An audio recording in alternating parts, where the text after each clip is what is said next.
Assalamualaikum warahmatullahi wabarakatuh. Bertemu lagi dengan saya Alvina Febrianti. Saya dari kelas 12 IPA 2. Jadi di video ini saya akan menjelaskan materi kimia mengenai pemanfaatan sifat koligatif larutan dalam kehidupan sehari-hari. Langsung saja yuk kita masuk ke pembahasan. Yang pertama saya akan membahas mengenai apa itu sifat koligatif larutan.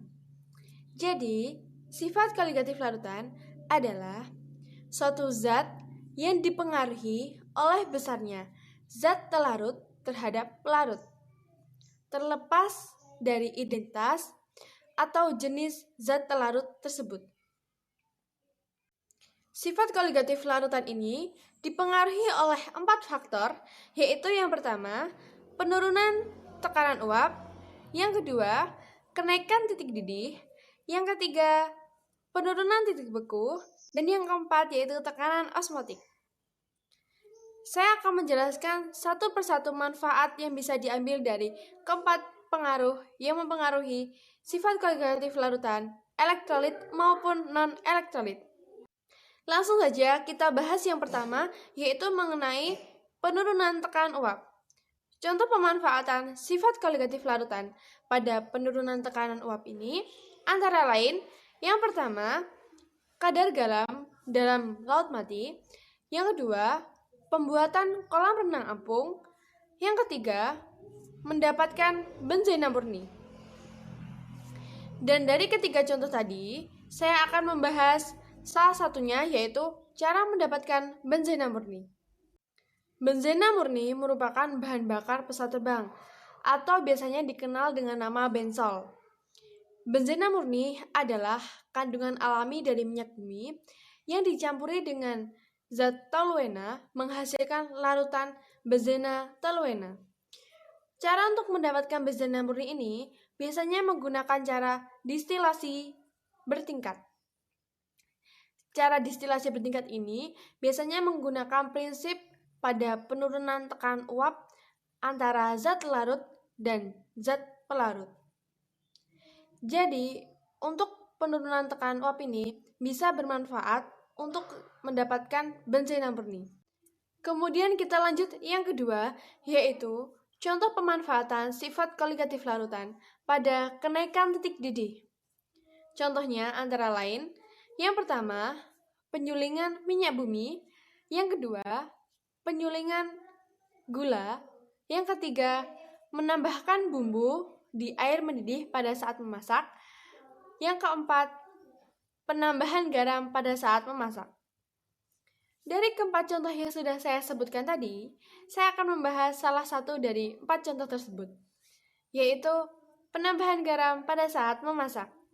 Menambahkan garam pada sebelum atau saat memasak dapat meningkatkan titik didih pada air tersebut, sehingga titik didihnya lebih tinggi daripada seharusnya. Dengan demikian, memasak akan bisa tahan lebih lama dan makanan akan dapat lebih lunak. Ini berguna untuk memasak masakan yang awalnya keras dan akan dijadikan lunak seperti daging dan juga pasta. Dan itulah tadi contoh pemanfaatan sifat koligatif larutan pada kenaikan titik didih. Kemudian kita lanjut ke yang berikutnya, yaitu contoh pemanfaatan sifat koligatif larutan pada penurunan titik beku. Contohnya antara lain, yang pertama, penggunaan garam untuk mencairkan salju. Yang kedua, penambahan etilen glukol pada radiator mobil. Dan yang ketiga, penggunaan garam untuk membuat es putar.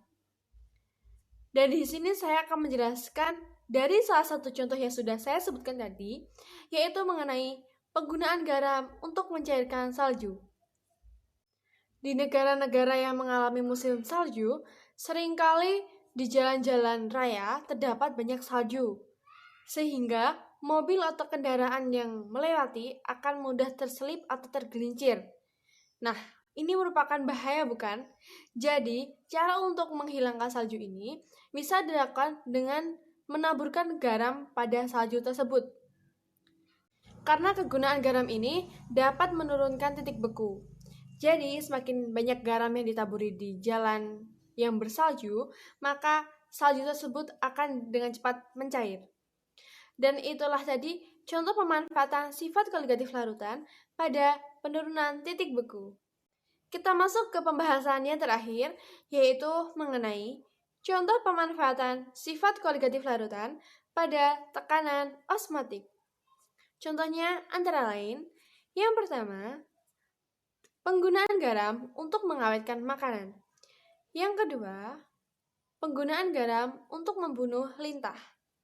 Yang ketiga, yaitu pengawetan selai. Dari ketiga contoh tadi, saya akan mengambil salah satunya, yaitu pengawetan selai. Industri makanan ternyata banyak menggunakan konsep tekanan osmotik untuk mengawetkan makanannya. Contohnya yaitu penggunaan gula untuk mengawetkan makanan. Jadi, gula dalam jumlah banyak dapat mengawetkan makanan karena dapat membunuh bakteri yang mengakibatkan botulisme. Bila sel bakteri berada dalam larutan gula hipertonik atau dalam konsentrasi tinggi, maka air intrasel cenderung akan bergerak keluar ke larutan yang lebih pekat. Proses ini dinamakan dengan krenasi. Proses krenasi dapat mengakibatkan bakteri mengerut dan tidak berfungsi lagi. Dan itulah tadi contoh dari pemanfaatan sifat koligatif larutan pada tekanan osmotik. Semoga materi yang saya sampaikan tadi dapat berguna bagi kita semua. Jika ada salah kata atau perbuatan, saya mohon maaf. Saya akhiri. Wassalamualaikum warahmatullahi wabarakatuh.